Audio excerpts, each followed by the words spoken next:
kasiksigang ito, hayaan nating kumailang lang ang ating diwa sa mga maharlikang adhikain ng ating kilusan.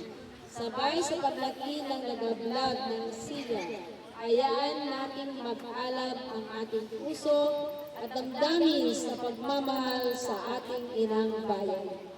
Purihin natin ng ating mga awitan, sayawan, halakhakan, mga palakpakan at sigaw ang katahimikan ng gabi at ating itaboy ang kapanglawan ng kadiliman.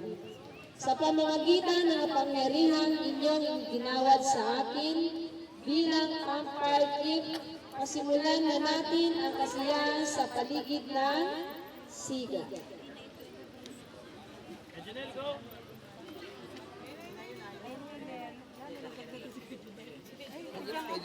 Si Janelle na yung bumaba. Alam mo.